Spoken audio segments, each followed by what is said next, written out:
نحمده ونصلي على رسوله الكريم اما بعد فاعوذ بالله من الشيطان الرجيم بسم الله الرحمن الرحيم اتى امر الله فلا تستعجلوا سبحانه وتعالى عما يشركون صدق الله العظيم رب اشرح لي صدري ويسر لي امري واحلل عقدة من لساني يفقهوا قولي اللهم صل على محمد وعلى آل محمد كما صليت على ابراہیم وعلى آل ابراہیم انک حمید مجید۔ محترم سامعین، السلام علیکم ورحمۃ اللہ وبرکاتہ۔ رب کائنات کے فضل و کرم سے آج تراویح مع خلاصہ مضامین قرآن کا نواں روز ہے، اور اللہ سبحانہ و تعالیٰ کا جتنا شکر ادا کیا جائے وہ کم ہے کہ اس نے ہمیں مبارک راتوں میں قرآن کو سیکھنے اور سمجھنے کی توفیق عطا فرمائی۔ اللہ تعالیٰ سے دعا ہے کہ ہمیں قرآن کی پیروی کرنے کی بھی توفیق عطا فرمائے۔ آج ہم سورۃ النحل سے آغاز کریں گے۔ سورۃ النحل 16 رکوعات اور 128 آیات پر مشتمل ہے۔ اس سورت کا مرکزی موضوع اللہ سبحانہ و تعالیٰ کی ظاہری، باطنی، مادی اور روحانی نعمتوں اور قدرتوں کا بیان ہے۔ آغاز کرتے ہیں۔ سورۃ النحل رکوع نمبر 1، اللہ سبحانہ و تعالیٰ کی شکر گزاری ہی سیدھا راستہ ہے۔ بتایا گیا کہ اللہ سبحانہ و تعالیٰ نے جو کائنات کی تخلیق فرمائی وہ صرف اور صرف اس انسانوں کو آزمانے کے لیے فرمائی۔ وہ دیکھنا چاہتا تھا کہ کون اس کی نعمتوں کا شکر ادا کرتا ہے اور کون ناشکری کی روش اختیار کرتا ہے۔ پھر بتایا گیا کہ قرآن بھی اللہ سبحانہ و تعالیٰ کی ایک نعمت ہے۔ نعمت اس صورت میں ہے کہ وہ انسانوں کے لیے ہدایت ہے اور جہنم سے نجات دلاتی ہے۔ انسانوں کو چاہیے کہ اس سے فائدہ اٹھائیں، یعنی اس کی پیروی کریں اور آخرت کے عذاب سے بچ جائیں۔ پھر جانوروں کی نعمت کا ذکر ہے اور جانوروں کے کئی فوائد کو گنوایا گیا ہے۔ مثلاً جانوروں کا گوشت کھایا جاتا ہے، ان سے اور کئی ضروری اشیاء حاصل ہوتی ہیں، ان پہ سواری کی جاتی ہے۔ بتایا گیا کہ ان کا صحیح سے استعمال کرو، ان پر ظلم نہ کرو اور اللہ سبحانہ و تعالیٰ کا شکر ادا کرو۔ اس کے بعد رکوع نمبر 2، اللہ سبحانہ و تعالیٰ کی نعمتوں کا شمار ناممکن ہے۔ یہاں اللہ سبحانہ و تعالیٰ کی کئی نعمتوں کا ذکر ہے۔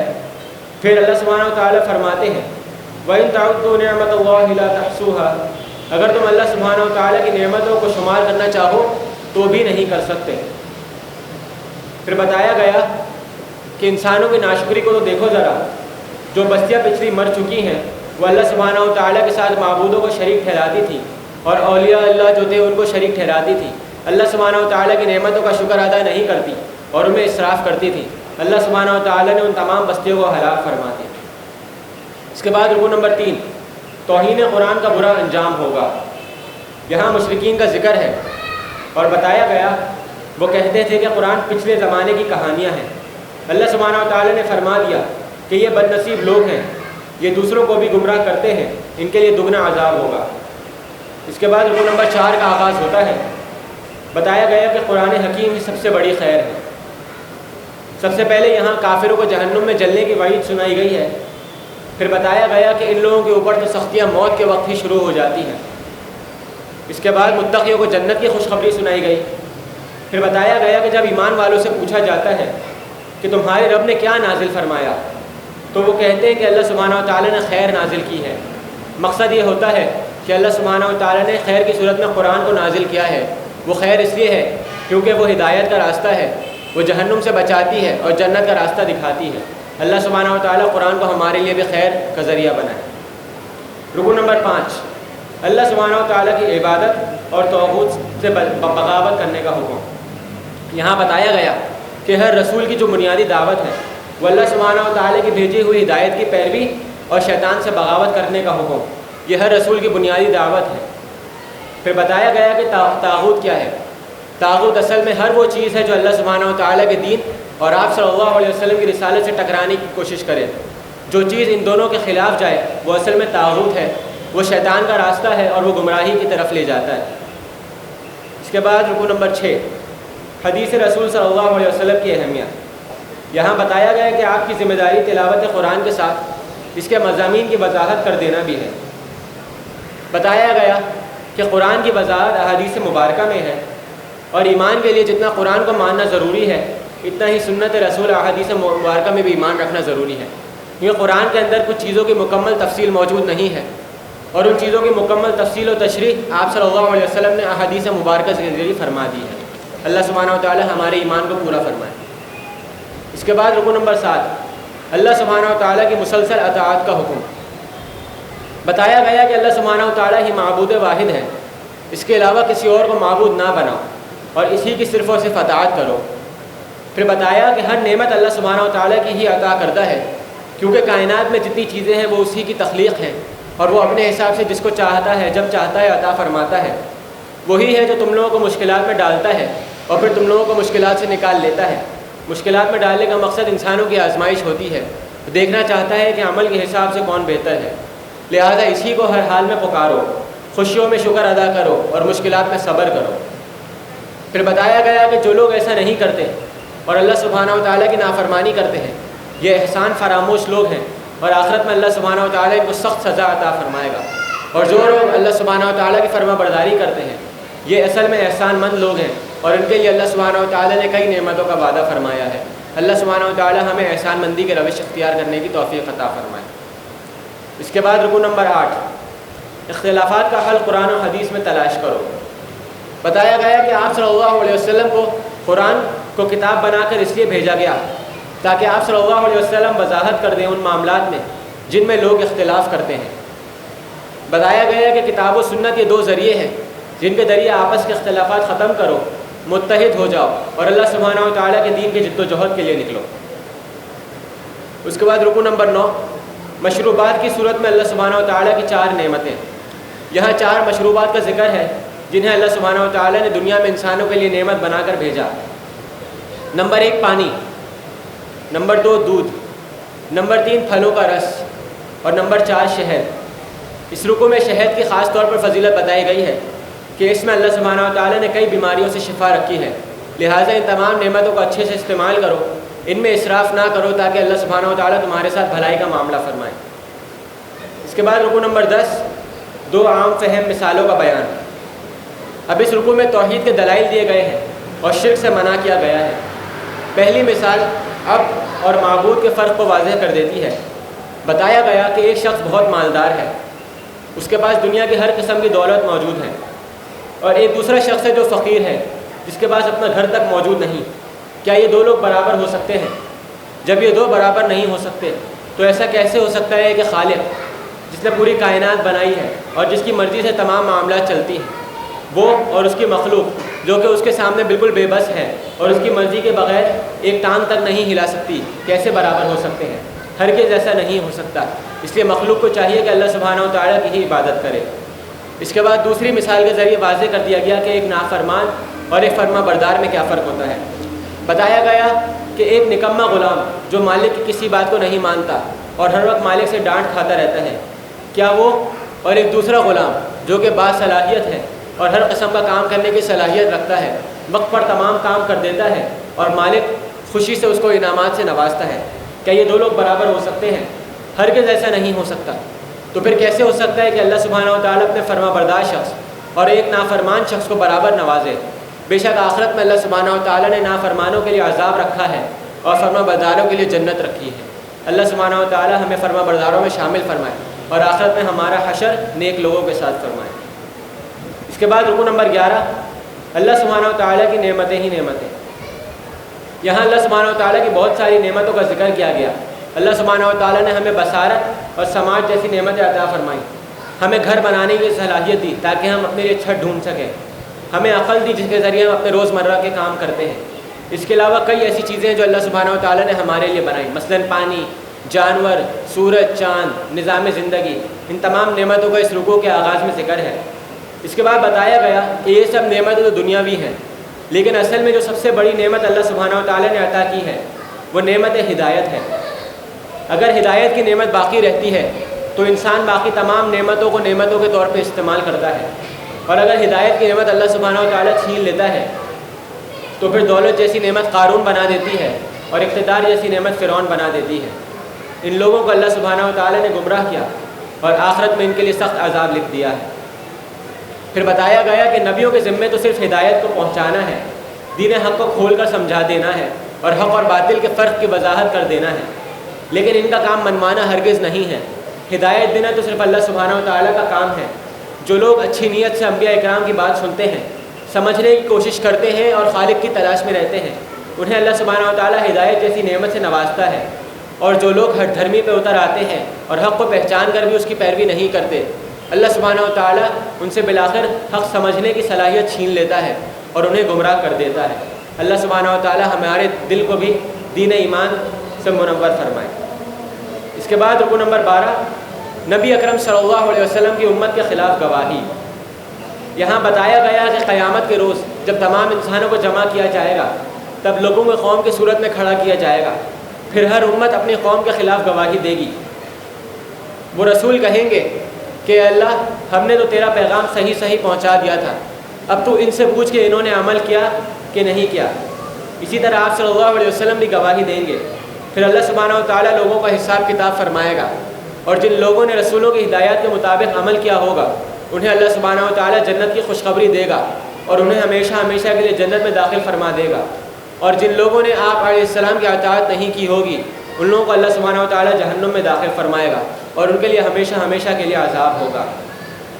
اس کے بعد اس رکوع کے آخر میں مشرکین کے شرک کا ذکر کیا گیا ہے۔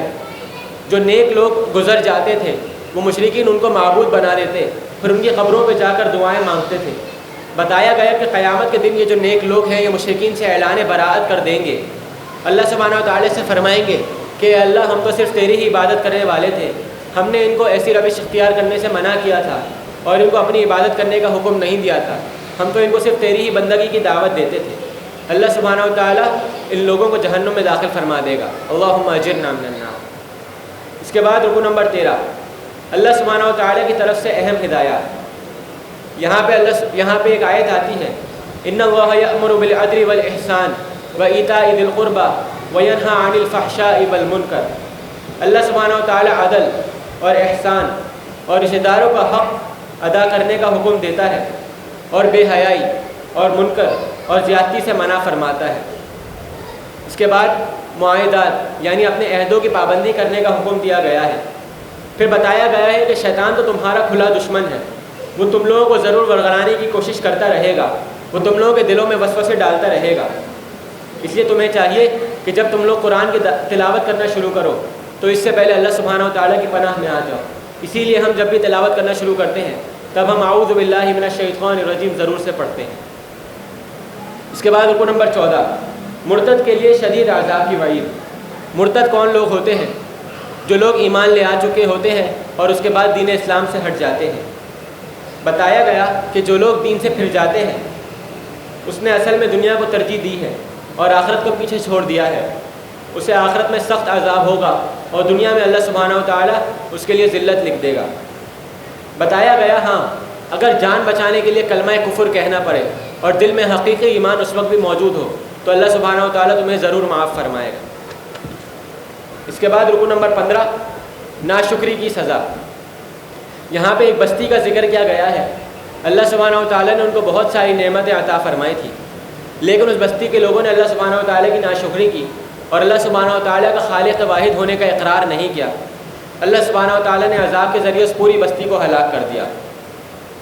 آج ہم جو کہ اہل پاکستان ہیں ہمیں سوچنا چاہیے کہ اللہ سبحانہ و تعالیٰ نے کئی ایسی نعمتیں ہمیں دی ہیں جن کی ہم ابھی بھی ناشکری کر رہے ہیں اور صحیح سے استعمال نہیں کر رہے۔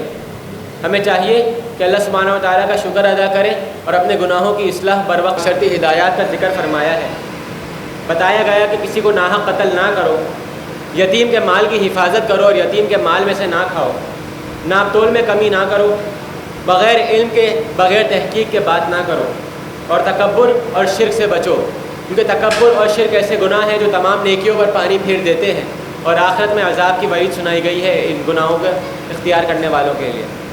اس کے بعد رکن نمبر 5، کائنات کی ہر شے اللہ سبحانہ و تعالیٰ کی تسبیح کر رہی ہے۔ بتایا گیا کہ ہر شے اپنے اپنے طریقے سے اللہ سبحانہ و تعالیٰ کی تسبیح کر رہی ہے اور وہ ہر وقت اللہ سبحانہ و تعالیٰ کی تعریف بیان کرتی رہتی ہے، لیکن تم سمجھ نہیں سکتے۔ پھر یہاں مشرکین کے ایک اعتراض کا ذکر ہے کہ ایسا کیسے ہو سکتا ہے کہ جو انسان ایک بار مر جاتا ہے اسے آخرت میں واپس زندہ کیا جائے گا؟ اصل دنیا صرف یہی ہے جو زندگی ہم گزار رہے ہیں اور آخرت نام کی کوئی چیز نہیں ہے۔ جواب میں اللہ سبحانہ و تعالیٰ فرماتے ہیں کہ جس رب نے انسان کو پہلی بار تخلیق فرمایا اس کے لیے کیا مشکل ہو سکتا ہے کہ وہ دوسری بار بھی انسان کو بنا لے۔ بتایا گیا کہ دوسری بار انسان کو ضرور زندہ فرمائے گا، پھر آخرت میں اس کا حساب لے گا. جو لوگ عمل کے حساب سے بہتر ہوئے اور جن کی نیکیاں زیادہ ہوئیں, اللہ سبحانہ و تعالیٰ ان کے اوپر انعام اور کرم فرمائے گا. اور جو لوگ عمل کے حساب سے کمزور پائے گئے, جو لوگ گمراہی کے راستے پر چلتے رہے اور باطل کے ساتھ کھڑے رہے, ان کے ساتھ اللہ سبحانہ و تعالیٰ آخرت میں سخت معاملہ فرمائے گا اور ان کو جہنم کی سزا عطا کرے گا. اللہ سبحانہ و تعالیٰ ہمیں نیک لوگوں میں شامل فرمائے. اب ہم 12 رکعت تراویح کی طرف بڑھیں گے. وآخر دعوانا ان الحمد للہ رب العالمین والسلام علیکم ورحمۃ اللہ وبرکاتہ. من الشیطان الرجیم بسم اللہ الرحمن الرحیم. ہم 15ویں پارے کا مطالعہ کر رہے تھے اور ہم نے سورہ بنی اسرائیل کے ابتدائی 5 رکوع کو دیکھ لیا تھا. اب ہم رکوع نمبر 6 سے آغاز کریں گے. رکوع نمبر 6, ہمیشہ اچھی بات کہو. یہاں اہل ایمان کے لیے اللہ سبحانہ و تعالیٰ نے کچھ ہدایات کا نزول فرمایا ہے. کہا کہ دعوت دین میں عمدہ رویہ اختیار کرو, اچھی بات کرو اور مشرکین سے بد کلامی نہ کرو. اس کے بعد مشرکین کے عقیدے کی نفی کر دی گئی اور کہا گیا کہ اللہ سبحانہ و تعالیٰ کے سوا جتنے معبود تم بناتے ہو اور جن لوگوں کو, جن نیک اولیاء کو تم معبود سمجھتے ہو, وہ سب اللہ سبحانہ و تعالیٰ کے سامنے بے بس ہیں اور تمام اختیارات صرف اور صرف خالق واحد یعنی اللہ سبحانہ و تعالیٰ کے پاس ہی ہیں. پھر مشرکین کی فرمائش کا ذکر ہے کہ وہ چاہتے تھے کہ اپنی مرضی سے معجزہ آ جائے. بتایا گیا کہ یہ بہت حساس معاملہ ہے اور اگر اللہ سبحانہ و تعالیٰ نے ان کی مرضی کا معجزہ بھیج دیا, پھر انہوں نے سابقہ قوموں کی طرح ایمان نہیں لائے اور باطل کے ساتھ ڈٹ کے کھڑے ہو گئے, تو پھر اللہ سبحانہ و تعالیٰ ان کو بھی شدید عذاب میں غرق کرے گا. اس کے بعد رکوع نمبر 7, ابلیس کے وار. یہاں بتایا گیا کہ ابلیس کس طرح مسلمانوں کو گمراہ کرنے کی کوشش کرتا ہے. بتایا کہ آوازوں کے ذریعے گمراہ کرنے کی کوشش کرے گا, پھر فرقے بنا دے گا اور ان فرقوں کی آپس میں لڑائیاں کروائے گا, پھر لوگوں کے مال اور اولاد میں شامل ہو جائے گا. مال اور اولاد میں شامل ہونے کا مطلب لوگوں سے حرام کمانا شروع کروا دے گا. پھر بتایا گیا کہ ان تمام چیزوں کو جانتے ہوئے بھی زیادہ تر لوگ ابلیس کے راستے کی پیروی کریں گے, لیکن اصل لوگ وہ ہیں جو اللہ سبحانہ و تعالیٰ کے راستے کی پیروی کریں, کیونکہ اللہ سبحانہ و تعالیٰ ہی تمہیں نعمتوں سے نوازتا ہے, وہی تمہاری ابلیس کے خلاف حفاظت فرمائے گا. بس تمہیں چاہیے کہ اللہ سبحانہ و تعالیٰ کا ساتھ دو اور اس کے دین کے ساتھ کھڑے ہو جاؤ.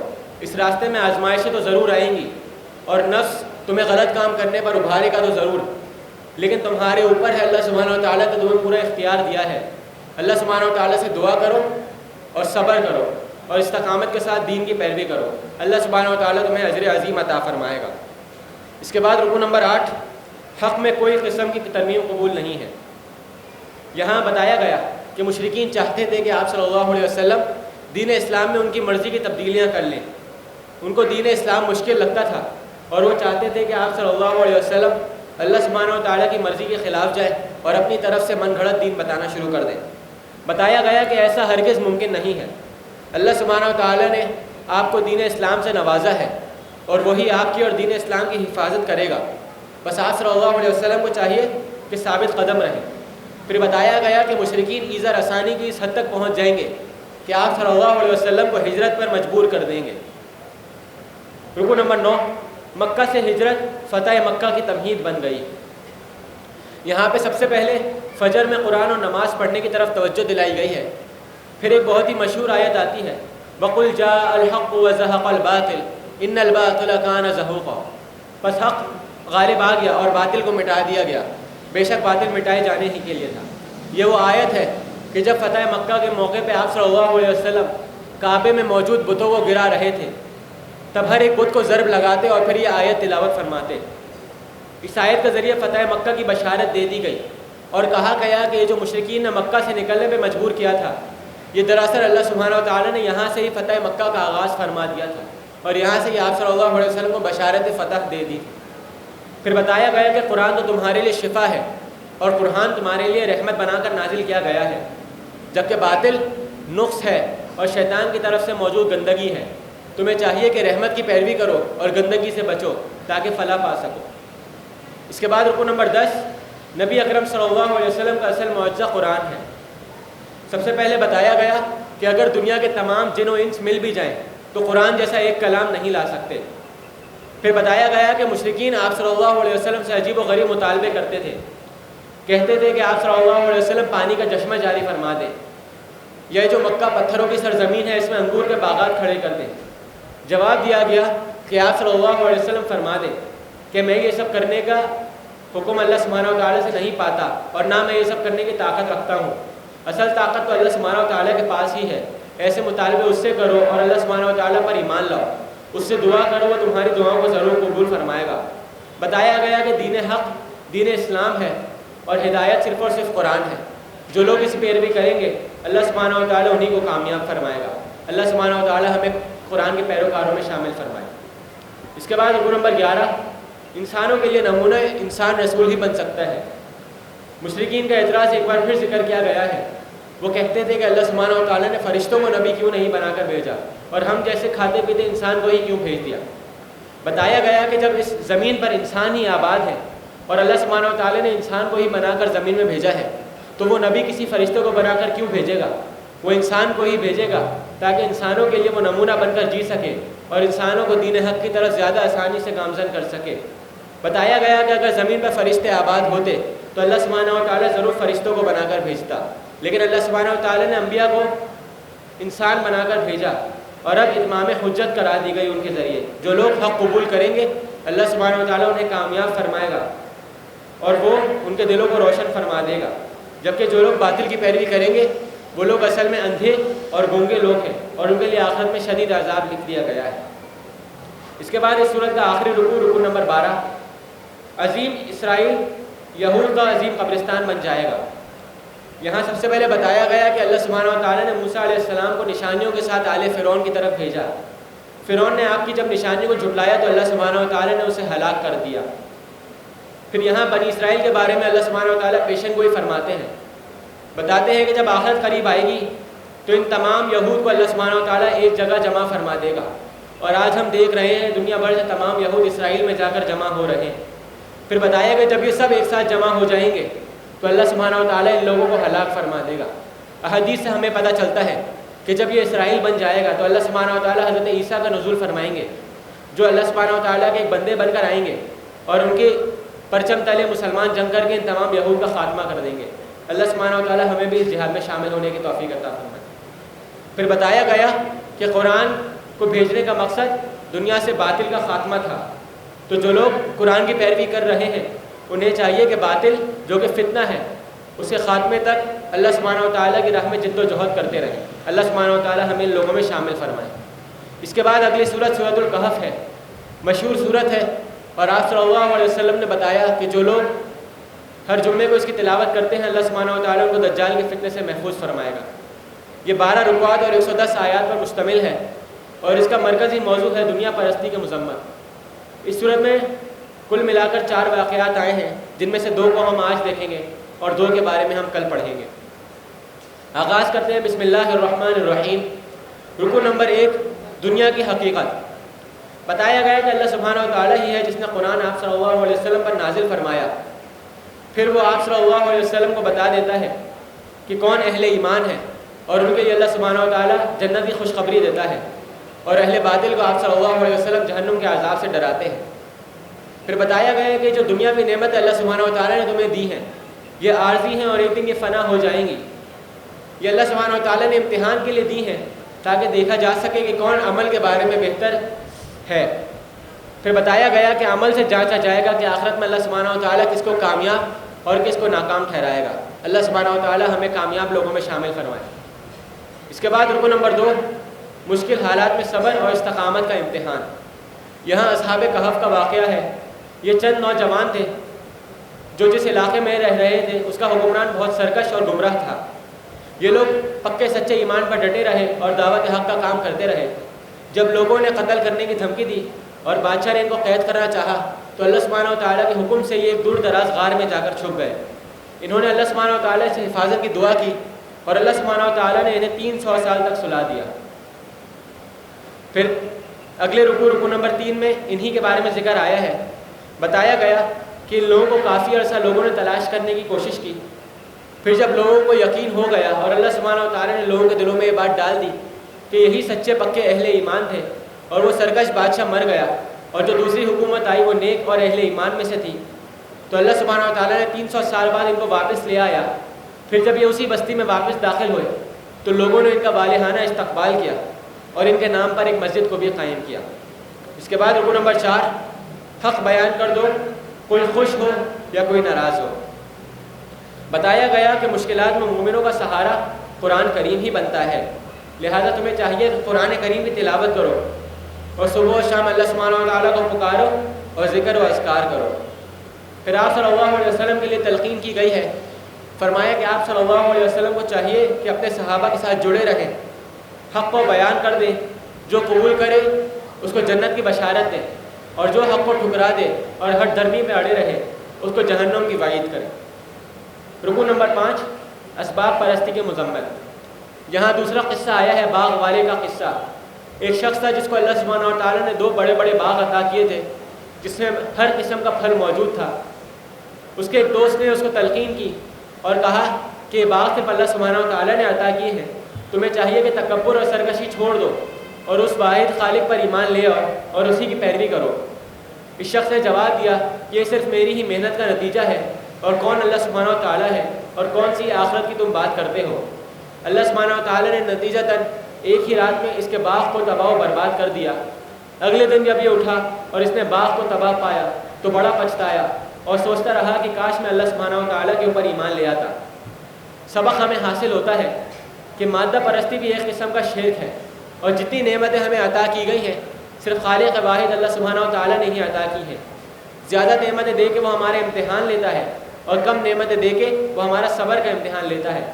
ہمیں چاہیے کہ اللہ سبحانہ و تعالیٰ کے سوا کسی کی عبادت نہ کریں، اسی کی بندگی کریں اور اسی کے دین حق کی پیروی کریں۔ اللہ سبحانہ و تعالیٰ ہمیں سچا پکا ایمان والا بنائے۔ اس کے بعد رکن نمبر 6، دنیا کی زندگی کی حقیقت۔ مثال کے ذریعے واضح کیا گیا ہے کہ دنیا کی زندگی کھیتی کی طرح ہے۔ جس طرح ہم مٹی سے بنائے گئے ہیں اسی طرح ہمیں مٹی میں لوٹ کر جانا ہے، پھر اللہ سبحانہ و تعالیٰ آخرت کے دن ہمیں واپس اٹھائے گا۔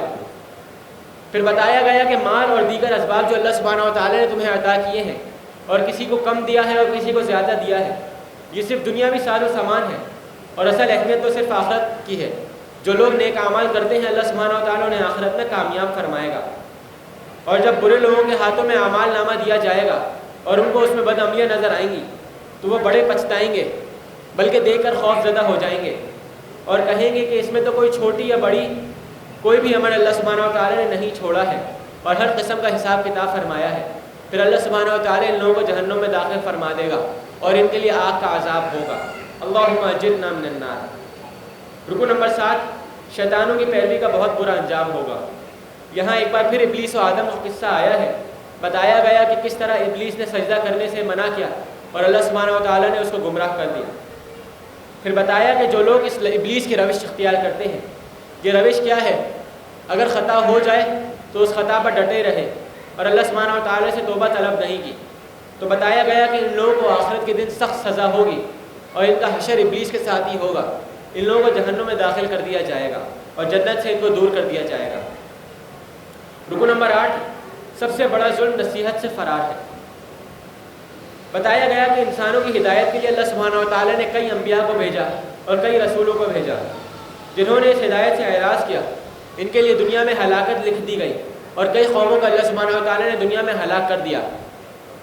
ساتھ ہی بتا دیا گیا کہ یہ تو صرف دنیا کی ہلاکت تھی، اصل عذاب تو ان لوگوں کو ہمیشہ ہمیشہ کے لیے آخرت میں جہنم کی صورت میں ہوگا۔ اس کے بعد رکن نمبر 9، اشیاء کی حقیقت کا علم۔ یہاں پہ حضرت خضر اور حضرت موسیٰ علیہ السلام کا واقعہ آیا ہے۔ بتایا گیا کہ حضرت خضر علیہ السلام اللہ سبحانہ و تعالیٰ کے خاص بندے تھے، ان کو اللہ سبحانہ و تعالیٰ نے اشیاء کی حقیقت کا علم دیا تھا۔ حضرت موسیٰ علیہ السلام کو اللہ سبحانہ و تعالیٰ نے عطا کرنا چاہا تو ان کو حکم دیا کہ حضرت خضر علیہ السلام کے ساتھ ایک سفر میں روانہ ہو جائیں۔ سفر میں روانہ ہونے کی شرط حضرت خضر نے یہ رکھی کہ راستے میں جو کچھ بھی ہو آپ علیہ السلام کو چاہیے کہ حضرت خضر سے اس بارے میں کوئی سوال نہیں کریں گے۔ اس رکوع میں اتنا ہی واقعہ ذکر ہوتا ہے، پورا ذکر پارہ نمبر 16 میں آئے گا۔ اب ہم 8 رکعت تراویح کی طرف بڑھتے ہیں۔ وآخر دعوانا الحمد للہ رب العالمین، والسلام علیکم ورحمۃ اللہ وبرکاتہ۔